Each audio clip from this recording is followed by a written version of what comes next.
sa pamumunong trapo. Yan ang mararanasan natin. Ganyan na ganyan. Pagka tumatanggap tayo ng mga alternatiba kuno, wala silang pakialam kung gaano katanga ang kanilang diskurso, kung gaano kabastos ang kanilang sinasabi, kung gaano kawalang pakialam sa interes ng nakararami ang kanilang sinasabi. At hindi na dapat natin pamayagan. Hindi ako nagmamakalinis. Marami rin ako nanakaw pero naubos na. So, wala na. Mahirap kayo. Putang ina. Sige. Magtiis kayo sa hirap at gutom. Wala akong pakialam.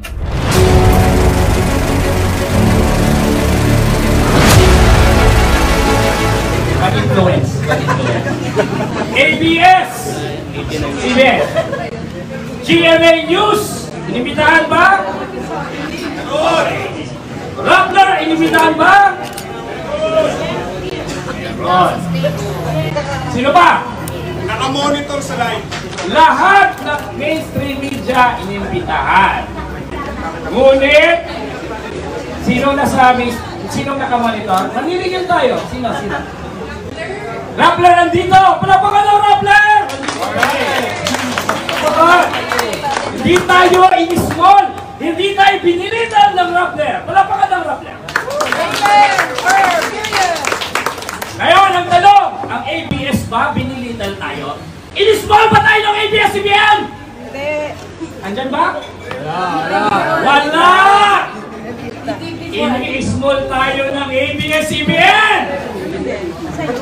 GMA, nandiyan ba? Wala. Wala! Ini-small tayo ng ABS-CBN! Alam mo, bakit ko sinasabi at bakit ako naniningin? Hindi ba nila naiintindihan? Hindi ba nila naiintindihan na gumagawa tayo ngayong araw na ito? Gumagawa tayo ng kasaysayan! Sino gusto nyo i-cover? Si Larry Gadon? Si Harry Roque? Eh, tinalo ko lang sa Tibati yun! Nakiya yan! Diba? Gumagawa tayo ng kasaysayan ngayon. Hindi man ito ngayon nakikita sa pamamagitan ng pagtanggap ng karamihan. Marami tayong inibitahan. Pero meron akong sasabihin sa inyo. Inibitahan natin ang mga kaalyado natin sa kinusang paggawa. Lahat ng mga labor groups, inimbitahan natin ngayon.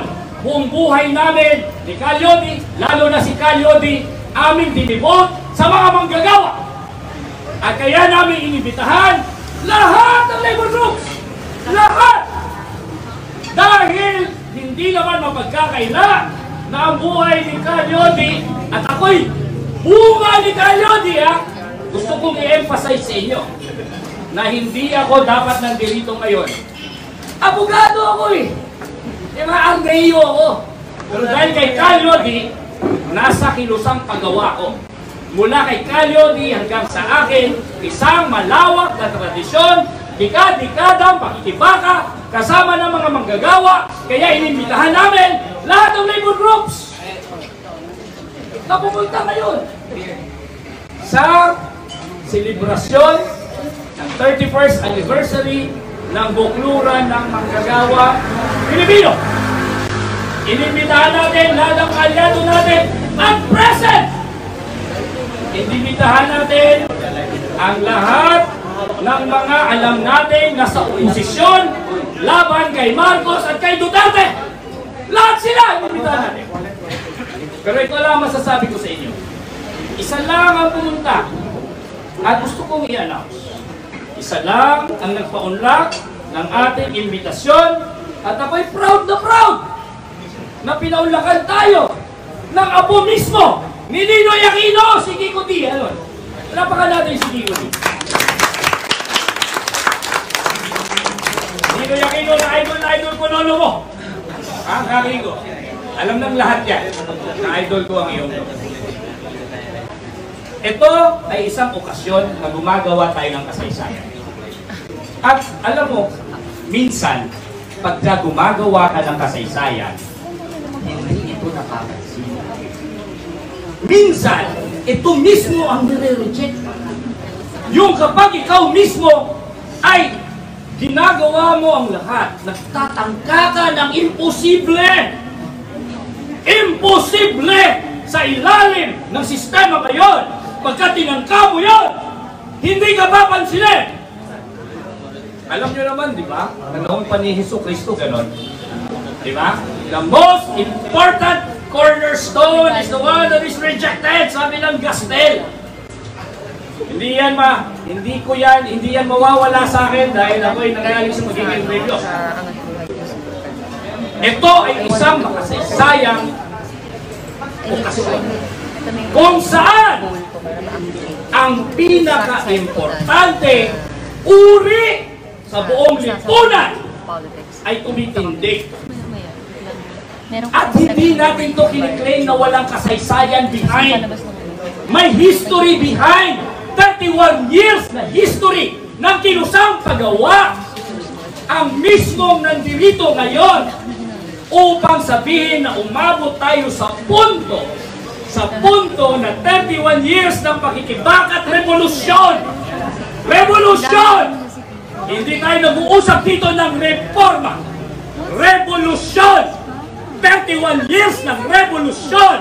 Umabot tayo sa punto na hindi na natin tatanggapin ang pamumuno ng trapo, ng political dynasties, ng pambubudol. Hindi natin tatanggapin si Marcos at si Duterte. Hindi natin tatanggapin na sila lang ang nagdidikta ng pampolitikang diskurso sa ating lipunan. At ngayon, gusto natin kamtin ang pampolitikal na kapangyarihan! 31 years na kasaysayan ang nagsusuporta sa deklarasyon ngayon ng bukluran ng manggagawang Pilipino. Hindi ito galing sa wala. Hindi ito kinuha sa ere. Maraming manggagawa ang nagbuwis ng buhay. Lumaban! Nagpaputok ng labay upang maabot natin ang konklusyon na hindi na natin tatanggapin ang pinapasubo sa atin ng naghaharing uri. Ang pinapasubo ng naghaharing uri. Hindi na natin tatanggapin ang mga pinapasubo sa atin ng mga Marcos, ng mga Duterte, ng mga bulaang propeta, mga false solution, false alternatives, mga budol-budol, pinapasubo ng mga elite, ng mga merong kontrol sa lupa, merong kontrol sa kapital, merong kontrol sa ekonomiya.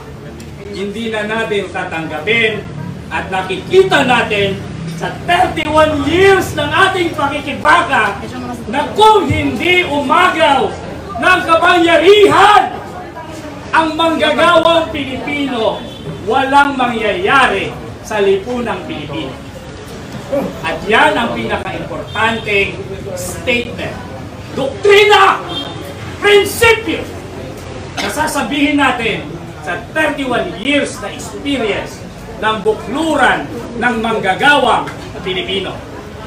Na kapag hindi umagaw ng kapangyarihan ang manggagawang Pilipino, itong nararanasan natin sa pamumunong trapo, yan ang mararanasan natin. Ganyan na ganyan pagka tumatanggap tayo ng mga alternatiba kuno na bitbit ng mga naghaharing uri. Umabot na tayo sa punto kung saan ang mga namumuno sa atin, kayang-kaya na nilang i-claim ang karapatang maging tanga, maging payaso. Privilege ang mga naghaharing uri na maging payaso. Privilege sa panahon na kung ano-ano mga sinasabi nila sa Senado, sa Malacanang, ang mga alternatibo at mga solusyon nila sa kahirapan nakatawa-tawa. Katawa-tawa, hindi katanggap-tanggap. Kung paano sila tumindig sa ating kahirapan. Kung paano sinasabi, halimbawa, ni Robin Padilla, na yung urges niya ang pinaka-importanteng konsiderasyon sa usaping diborsyo, sa usaping kababaihan. Umabot na sila sa punto na pwede nilang bitbitin iyon, nakatanggap-tanggap sa ating lipunan. At hindi ba kayo nagagalit doon? Mga kababaihan, hindi ba kayo nagagalit na isang senador ang sasabihin niya ay karapatan ng lalaki sa kanyang urges sa mga usapin na importante para sa kababaihan? Hindi ba kayo nagagalit? Umabot na tayo sa puntong ganon. Umabot tayo sa punto na sa sobrang lakas ng kontrol ng mga trapot elite, ng mga sindero at kapitalista, wala silang pakialam kung gaano katanga ang kanilang diskurso, kung gaano kabastos ang kanilang sinasabi, kung gaano kawalang pakialam sa interes ng nakararami ang kanilang sinasabi. At hindi na dapat natin pamayagan. At ito ang pinapangako ko sa inyo na ating sineselebrate ngayon ang 31 years ng bukluran ng manggagawang Pilipino. At hindi lang ito isang organisasyon, organizational celebration. Ito'y parte ng kasaysayan ng ilusang manggagawa na maraming inambag sa lahat ng pakikibaka sa ating lipunan na ang pagtanggap, at gusto kong sabihin, pagtanggap namin ni Calyodi sa hamon na kalabanin lahat ng mga trapong yan sa labanang eleksyon, kalabanin ang lahat ng mga senatorial candidates nila, didebatihin lahat ng senatorial candidates nila, sa kabila na wala tayong pera, sa kabila na wala tayong mga makinarya, sa kabila na wala tayong bilyon-bilyon, ay napaka-importanting statement sa ating panahon. Importante, tindig sa ating panahon. Dahil kung hindi natin titindigan yon, tayo'y isusuko na lang natin ang ating lipunan sa mga payaso, mga mamatay tao, mga plunderer, upang ilagay nila ang ating lipunan sa lusa. Kaya sa 31st anniversary ng bukluran ng manggagawang Pilipino, sinasabi natin ngayon,